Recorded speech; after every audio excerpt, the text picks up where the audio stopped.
CTET MPTET REET exam महाधमाका series देखिएगा। बाल विकास एवं शिक्षा शास्त्र बहुत ही महत्वपूर्ण भूमिका अदा करता है आपका एग्जाम के लिए।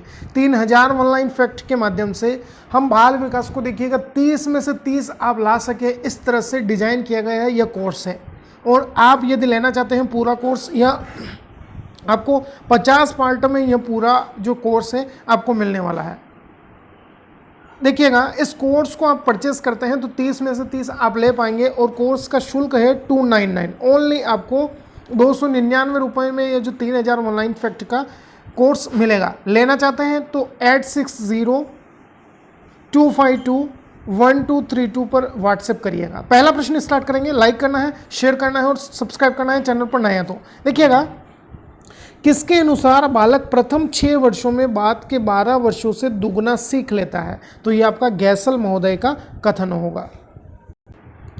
तो देखिएगा, गैसल महोदय कहते हैं कि 6 वर्ष बाद में जो बच्चा है वह 12 वर्षों से दुगना सीख लेता है, मतलब सीखने की प्रक्रिया यहाँ पर आपका तीव्र होती है। आया समझ में? प्रथम जो 6 वर्ष होते हैं उनकी बात की गई है। नेक्स्ट देखिएगा, योगात्मक मूल्यांकन का उद्देश्य क्या होता है? देखिएगा, योगात्मक मूल्यांकन से रिलेटेड क्वेश्चन सीटेट एग्जाम में पहले पूछा गया है। तो योगात्मक मूल्यांकन क्या है? समय विशेष एवं विभिन्न कार्यों पर एक विद्यार्थी ने कितना अच्छा निष्पादित किया है, रिजल्ट दिया है, सीखा है, उसे हम योगात्मक मूल्यांकन कहते हैं। नेक्स्ट देखिएगा, संज्ञानात्मक प्रशिक्षणकर्ता व शैक्षिक संवाद क्या है? तो ये देखिएगा, अधिगम को एक सामाजिक गतिविधि के रूप में ग्रहण करते हैं। आया समझ में? संज्ञानात्मक प्रशिक्षणकर्ता वो होते हैं जो बच्चे कुछ सीखना चाहते हैं, कुछ जानना चाहते हैं। और शैक्षिक संवाद शिक्षक और बच्चों के बीच में होगा, जो क्या करेगा? अधिगम या सीखने को एक सामाजिक गतिविधि देगा। आया समझ में? नेक्स्ट देखिएगा, 9 वर्ष के बालक की नैतिक तर्कता आधारित होती है। तो देखिएगा, कोई भी बच्चा आपका नैतिक तर्क कर रहा है तो उसका आधार क्या होगा? किसी कार्य के भौतिक परिणाम उसकी अच्छाई या बुराई को निर्धारित करेंगे। ऐसा कोई भी डिसीजन जो आपको अच्छाई या बुराई के लिए तैयार करता है, यही नैतिक तर्कता बताई है कोहलबर्ग ने 9 वर्ष के बालक के लिए। नेक्स्ट देखिएगा, सीखने की प्रक्रिया में अभिप्रेरणा क्या है? तो मोटिवेशन या अभिप्रेरणा क्या करता है कि सीखने के प्रति रुचि विकसित करेगा बच्चे की। आए समझ में?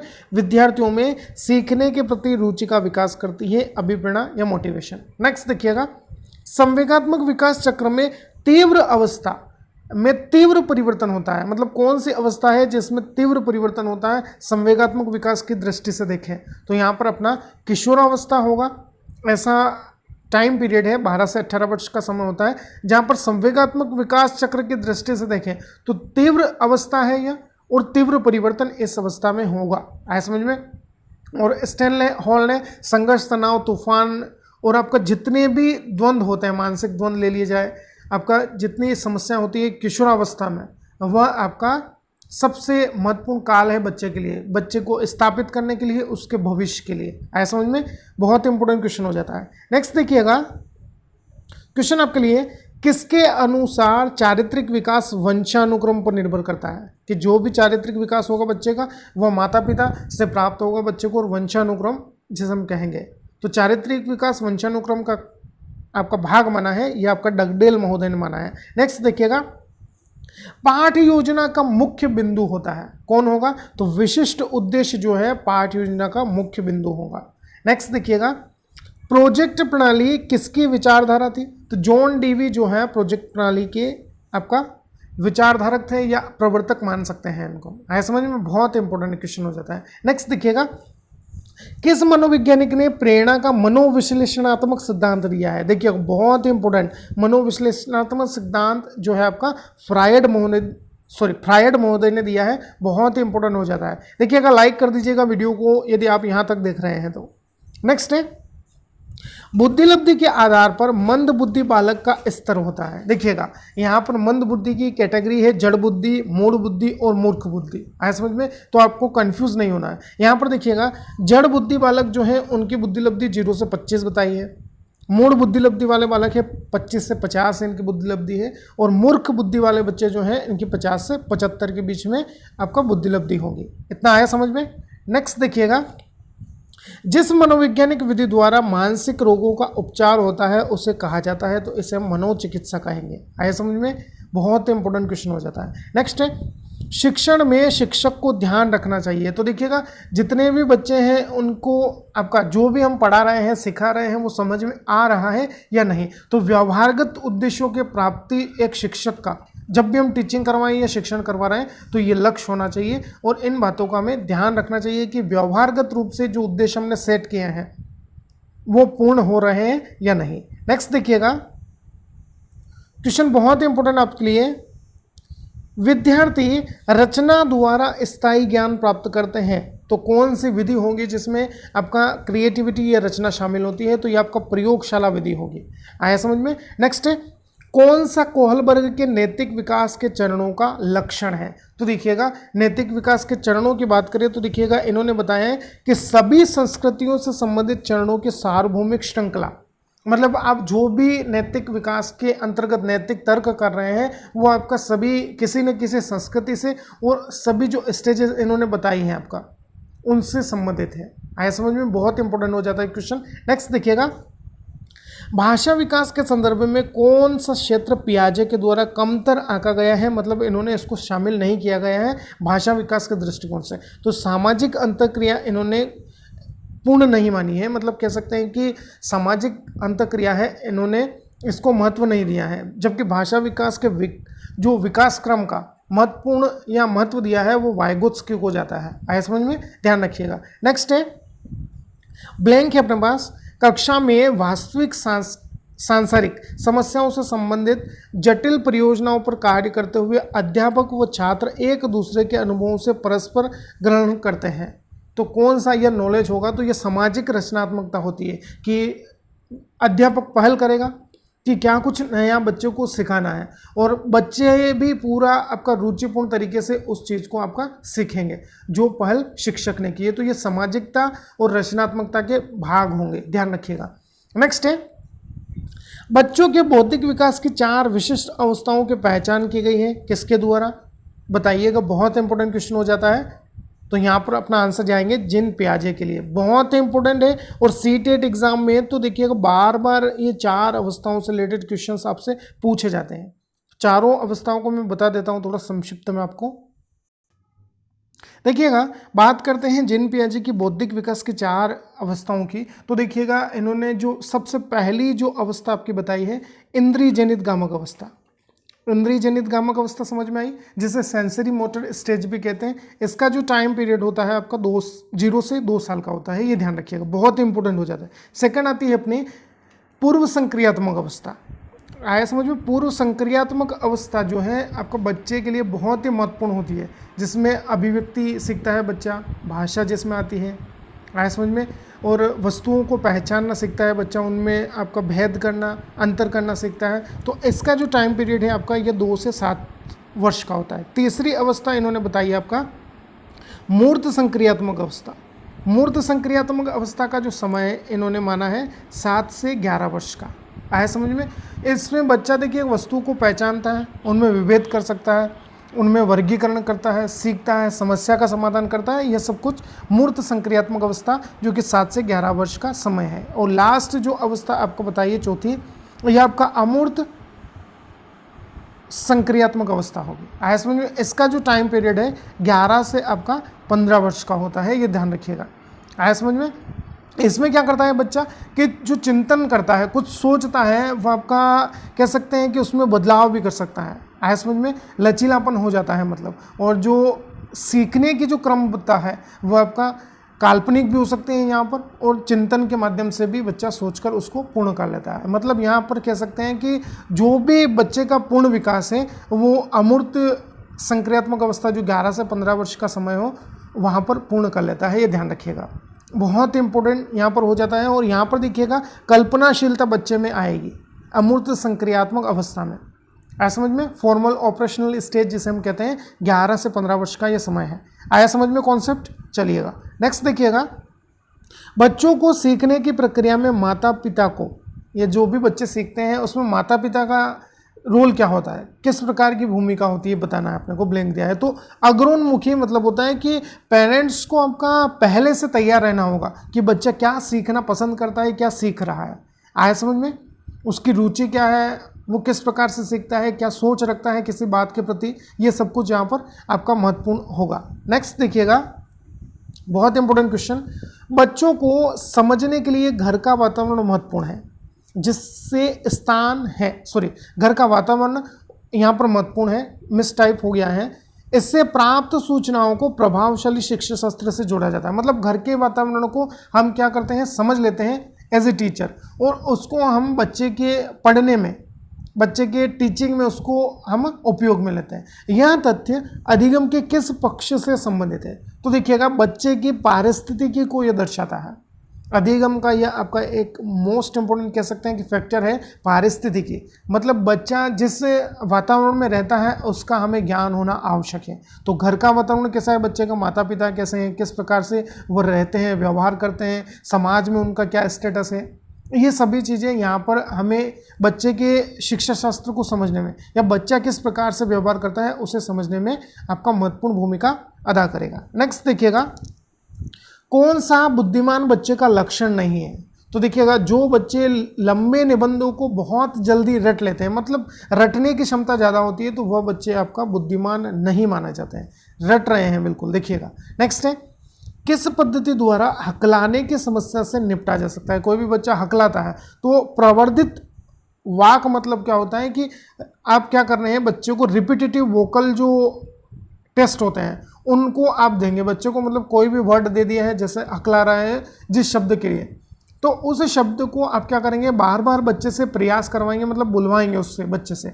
तो यह आपका जो हकलाने की जो समस्या है वो आपका कुछ हद तक ठीक हो सकती है, ध्यान रखिएगा। नेक्स्ट देखिएगा, मानव विकास को सर्वाधिक रूप से कौन प्रभावित करता है? तो वंशानुक्रम और वातावरण होगा। नेक्स्ट क्वेश्चन आपके लिए है, विकास की प्रक्रिया संरचनावादियों के अनुसार कैसी है? तो देखिएगा, संरचनावादियों ने विकास को क्या माना है, तो एक असतत प्रक्रिया है। ऐसा समझ में, ध्यान रखिएगा, ऑप्शन में आ सकता है, आप कंफ्यूज ना होइएगा।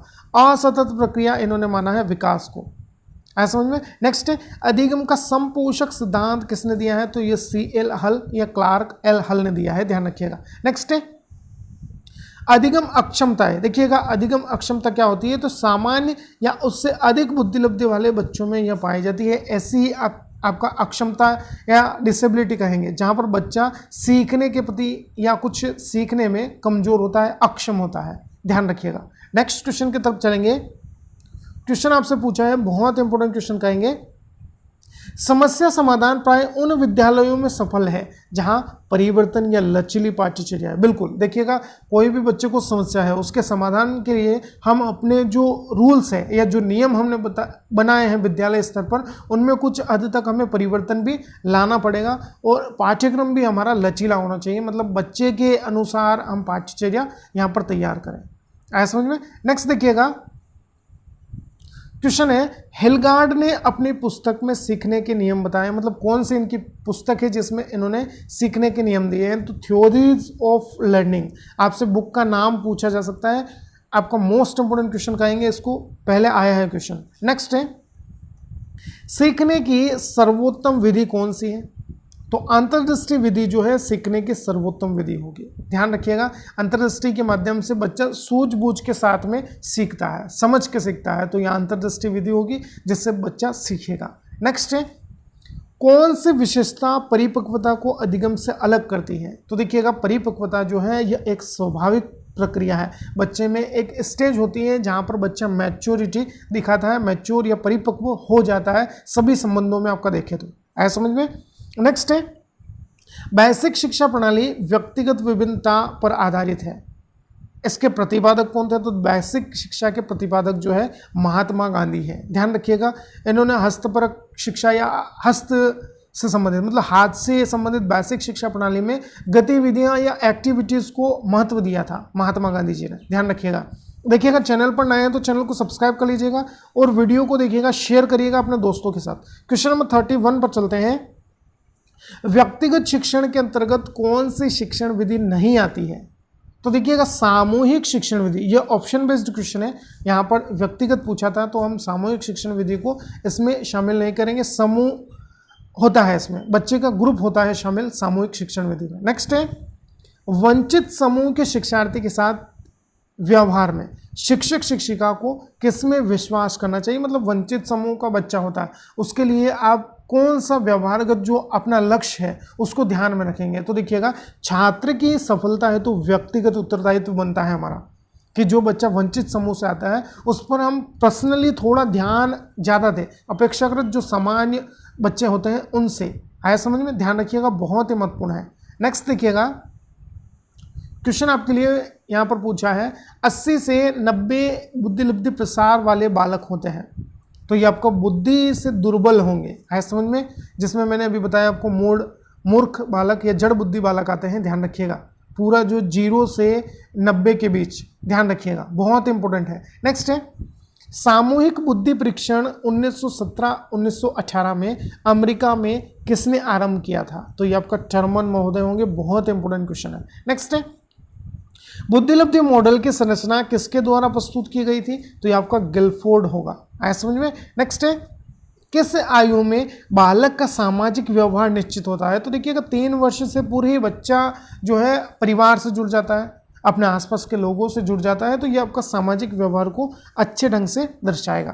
नेक्स्ट क्वेश्चन है मानव समाज की मौलिक इकाई के रूप में समाजीकरण का प्राथमिक साधन कौन होगा, जहाँ पर बच्चा समाज को जानता है, माता पिता होते हैं, दादा दादी होते हैं, तो इस तरह से समाजीकरण की जो प्रथम मौलिक इकाई है वो परिवार को मानेंगे हम। आया समझ में। नेक्स्ट है शिक्षक का बालकों के समाजीकरण में योगदान में सबसे महत्वपूर्ण कारक कौन है, तो समाजीकरण के लिए सबसे महत्वपूर्ण शिक्षक का बालकों के प्रति व्यवहार अच्छा होना चाहिए। आया समझ में। नेक्स्ट है बालक के विकास चक्र में तीव्र विकास की अवस्था कौन सी है, तो देखिएगा बात करें 0 से 2 वर्ष की, जन्म से आपका 2 वर्ष की जो अवस्था है वो आपका विकास चक्र में या विकास के दृष्टिकोण से सबसे तीव्र विकास की अवस्था होती है बच्चे के लिए। ध्यान रखिएगा, बहुत इंपॉर्टेंट है, 0 से 2 वर्ष होगा, ये ध्यान रखना है। नेक्स्ट है क्वेश्चन सीटेट में आया है साइकिल चलाना सीखना एक तरह का संवेदी पेशी सीखना होगा, मतलब इसमें सभी जो आपके संवेदी पेशी, ये जो पेशियां हैं आपकी इंद्रियां हैं कार्य करती है। ऐसा समझ में, एक तरह से एक्सरसाइज ही कहते हैं, शारीरिक रूप से जो भी हम कार्य करते हैं वह साइकिल चलाने में पूर्ण होता है। ये ध्यान रखिएगा, बहुत इंपॉर्टेंट क्वेश्चन हो जाता है। नेक्स्ट देखिएगा क्रिया की सफलता से संतोष मिलता है और असफलता से असंतोष मिलता है, यह थानाडाई के किस नियम को इंगित करता है, बताइएगा। अगर सफल हो रहे हैं तो हमें संतोष मिलेगा, असफलता है तो असंतोष रहेगा, बेचैनी रहेगी हमारे अंदर, तो यह आपका प्रभाव का नियम बताएगा। बहुत इंपॉर्टेंट क्वेश्चन है। नेक्स्ट है आदत निर्माण के नियम नहीं है, तो पुरस्कार एवं दंड आपका आदत निर्माण के अंतर्गत नहीं आते हैं। नेक्स्ट है कौन सा चिंतन की प्रक्रिया में सबसे कम महत्वपूर्ण है, तो देखिए मांसपेशी क्रियाएं, जो भी शारीरिक क्रियाएं होती हैं वो चिंतन में उपयोगी नहीं होगी। ध्यान रखिएगा, चिंतन आपका मानसिक क्रियाओं से संबंधित है, ना कि मांसपेशियों से। ये कंफ्यूजिंग है, ध्यान रखिएगा। मानसिक क्षमताएं अलग है और मांसपेशी क्षमताएं या क्रियाएं अलग होगी। ऐसे में मांसपेशी क्रियाएं आपका शरीर से संबंधित है, ये ध्यान रखना है अपने को बस। नेक्स्ट है कौन सा उदाहरण अधिगम को प्रदर्शित करता है, तो देखिएगा हाथ जोड़कर अध्यापक का अभिवादन करना। अधिगम मतलब होता है सीखने, तो सीखना जो है आपका यहाँ पर किस तरह से प्रदर्शित हो रहा है कि जैसे ही टीचर आपका आते हैं उनको हाथ जोड़कर आप प्रणाम कर रहे हैं या अभिवादन कर रहे हैं। नेक्स्ट है एक प्रभावी प्रशंसा के रूप में अध्यापक के लिए कार्य करेगा, विद्यार्थियों को उनकी योग्यता अथवा कार्य निष्पादन के महत्व के लिए या महत्व की सूचना देना। मतलब एक प्रभावी प्रशंसा किस प्रकार से अध्यापक के लिए कार्य करती है, तो देखिएगा कोई भी बच्चा अच्छा कार्य करता है, जैसे अच्छा होमवर्क करके लाया है, साफ सुथरा काम करके लाया है, तो यहाँ पर क्या हुआ है कि शिक्षक ने पूरी क्लास के या कक्षा के सामने बच्चे की प्रशंसा की है कि राम जो है बहुत अच्छा कार्य करके लाया है होमवर्क, और आप भी इसी तरह से पूरा लाइन वाइन खींच के साफ सुथरा, बिल्कुल काटा पीटी नहीं करना है, पूरा अच्छे तरीके से काम या जो होमवर्क है वो पूर्ण करके लाइएगा। तो यहाँ पर देखिएगा विद्यार्थी की योग्यता है कि वो अच्छा कार्य निष्पादित करके ला रहा है, और ये प्रभावी प्रशंसा होगी पूरी कक्षा के लिए। नेक्स्ट है आदत निर्माण के नियम में नहीं शामिल होता है, तो पुरस्कार एवं दंड होगा, रिपीट हुआ है, बहुत इंपॉर्टेंट कहेंगे इसको। नेक्स्ट है आकलन प्रक्रिया के समय राज उत्साहित है, मतलब जैसे कि एवोल्यूशन हो रहा है बच्चे का आपका कक्षा में, तो राज क्या है, बहुत ही उत्साही है क्योंकि उसने पूरी जो तैयारी है आपका कर रखी है, लेकिन कांता अनुत्साही है। इन दोनों के भावात्मक अनुभवों का अंतर किससे संबंधित है?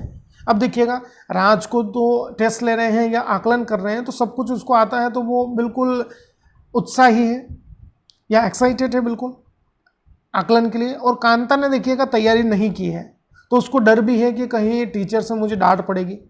तो यह जो भावात्मक अनुभव दर्शा रहा है दोनों के बीच, यह आपका अनुकूलन का स्तर दर्शाएगा। ऐसा समझ में, ध्यान रखिएगा। नेक्स्ट है, कक्षा में ध्यान न देने वाले बच्चों से व्यवहार करने के लिए कौन सा उपाय सर्वाधिक लाभकारी होता है? देखिएगा, ऐसे बहुत सारे बच्चे होते हैं जो लास्ट बेंच पर आपका बैठते हैं या कहीं भी बैठते हैं, तो वो क्या करते हैं, ध्यान नहीं देते हैं जो भी हम पढ़ाते हैं।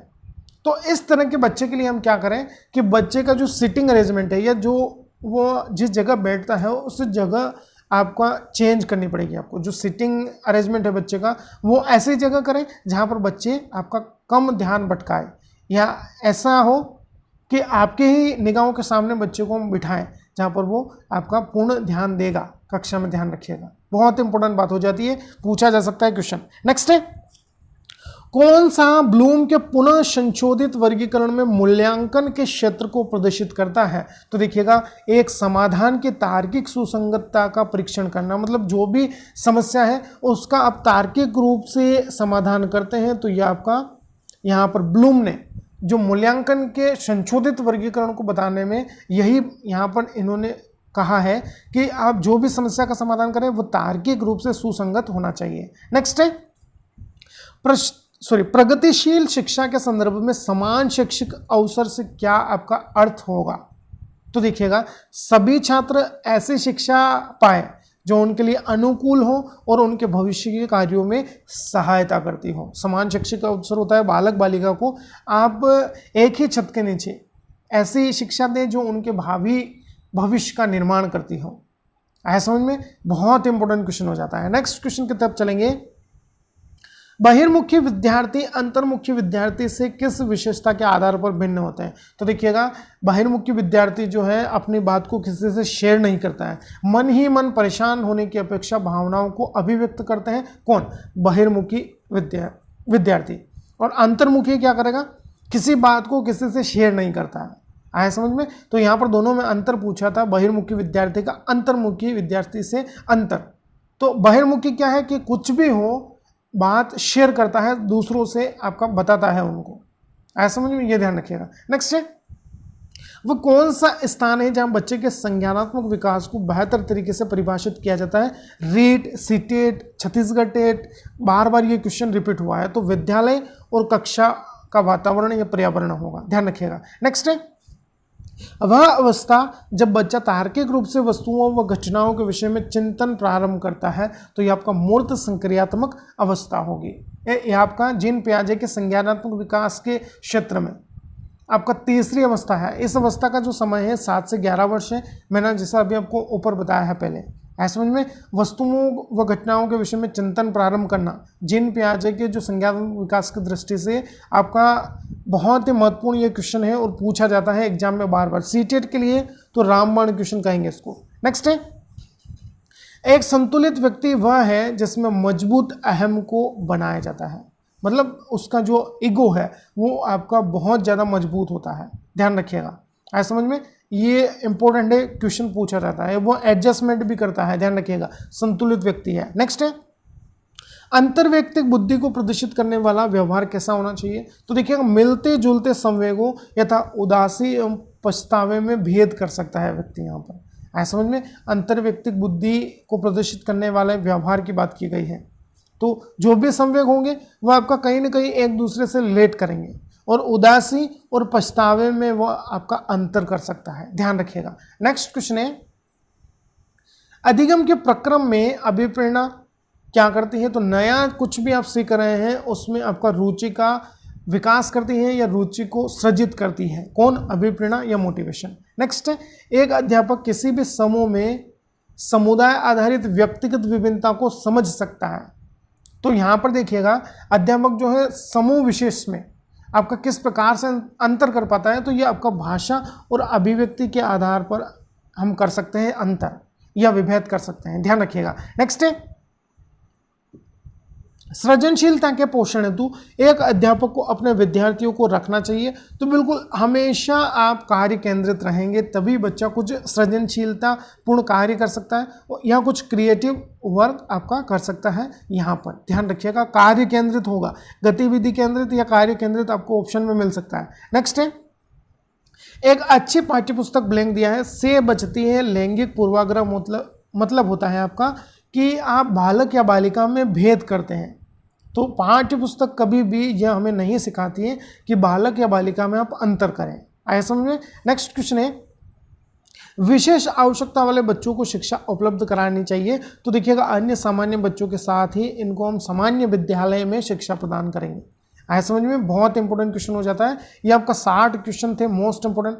आपको आने वाले भागों में आपको 100 क्वेश्चन भी मिलेंगे, 50 भी मिलेंगे, 200 क्वेश्चंस भी मिलेंगे। इस तरह से हम 3000 क्वेश्चन पूरे कंप्लीट करने वाले हैं सीडीपी या बाल विकास के लिए। CTET, REET, Madhya Pradesh TET, Uttar Pradesh TET, super TET सभी के लिए आपका महत्वपूर्ण है और यूजीसी एनटीए नेट के लिए भी आपका महत्वपूर्ण है, ध्यान रखिएगा।